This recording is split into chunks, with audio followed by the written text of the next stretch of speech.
My phone lost all signal. I was also told that there was only one mechanic store in between those two cities. I tried to drive as carefully as possible.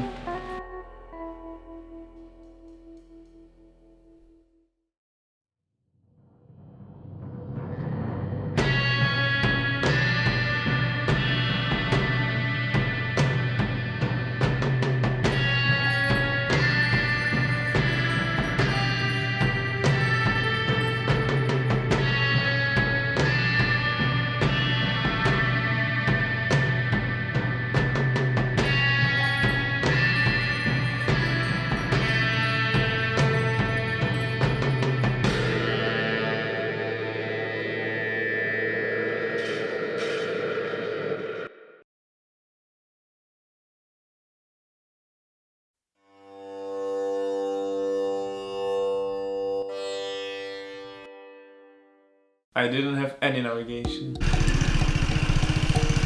And as I drove further from Delhi, my SIM card stopped working. Before I started to ride, I memorized 2 or 3 towns which I would pass before my destination, and I just followed the road signs. When there were no signs, I just asked random people on the road for the right direction. Very often people showed me different direction when asking for the same city. My strategy was to ask as many people as I saw and ride the direction most of them showed me, but I still got lost quite often.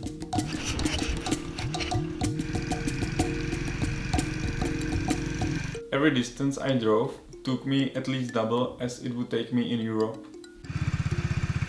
The bad quality of the roads and the large amount of people, and on them were obvious reasons, but another reason was the Indian infrastructure.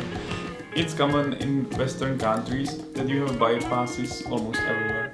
This doesn't exist in India, so entering any small town meant to slow down and face very busy traffic.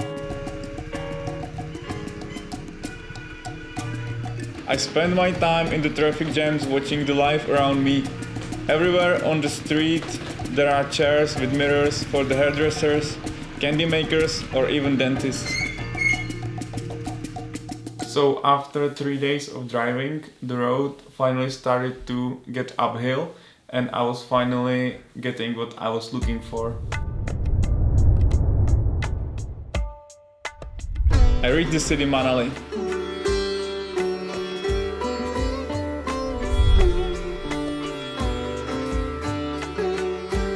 Manali is known as the gate to Indian Himalayas, as the village is located 2000 meters above the sea level.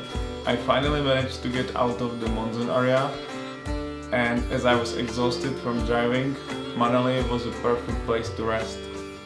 First days I was pretty much just enjoying the view from the rooftop of my hostel and ate the good food. But I couldn't stay at one place for long, so I started exploring the surroundings.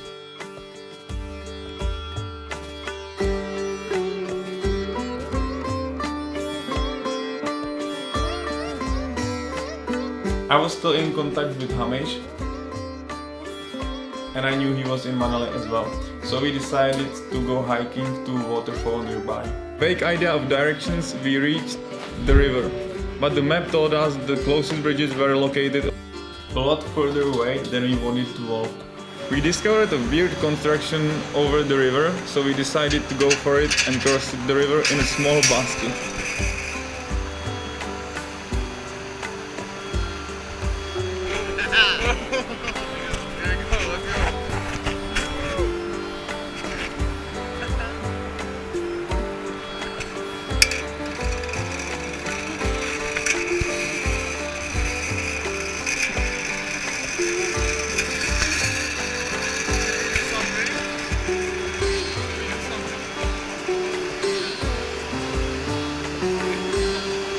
The system was very clever and it was probably cheaper and would last longer than a bridge. The locals used this construction regularly. When we reached the waterfall, I just jumped in the water. It seemed as a good idea, but water falling down from 40 meters high is a very painful massage. After a week in Manali, I felt an urge to move around again, and so I continued my journey. The next city I was heading to was 700 kilometers away, so I had to prepare myself for a long and challenging journey.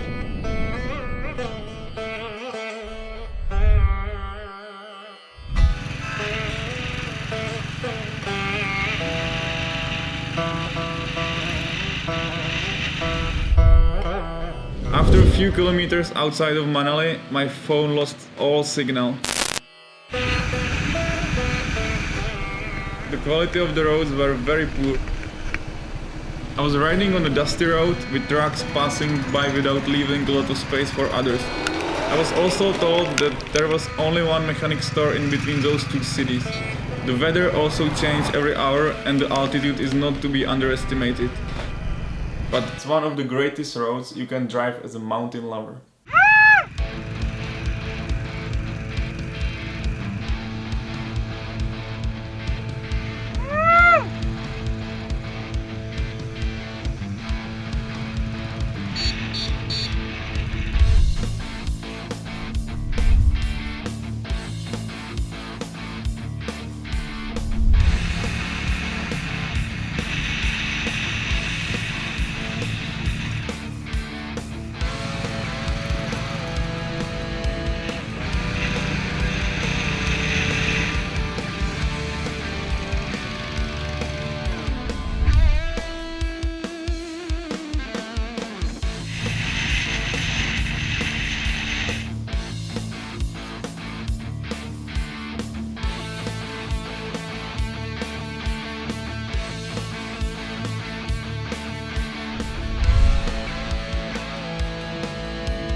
As the road was challenging, my bike was working overtime.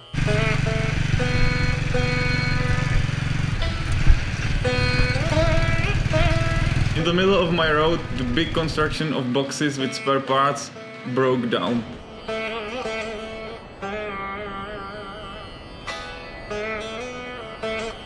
As I knew there was no chance of fixing it until I used the ropes I had to tie the construction to the bike. From that moment, I tried to drive as carefully as possible. As I was enjoying the road, suddenly the car passed me by and the people inside waved at me trying to tell me something. So I stopped the motorbike.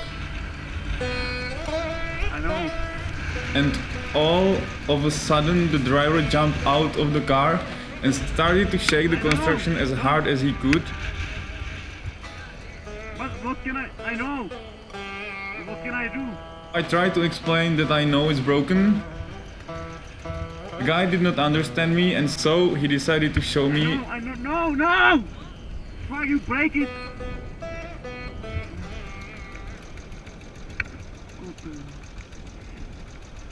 Luckily, I scared him enough so he got in the car and drove away.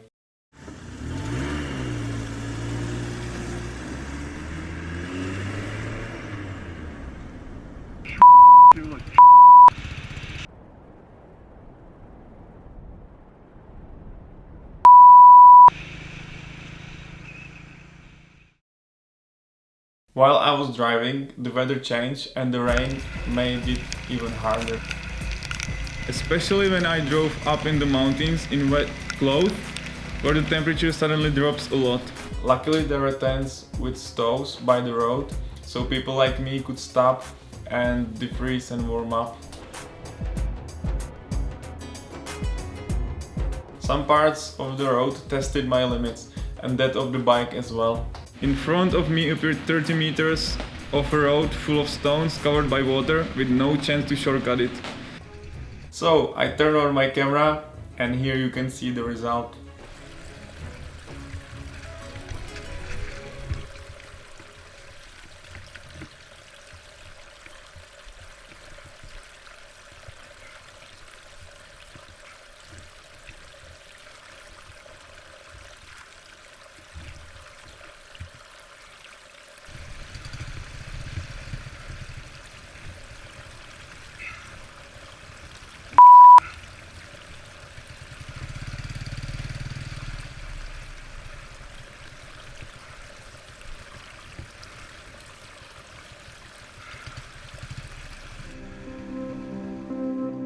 Luckily, I fell in the end of the day and I just found a place to spend the night.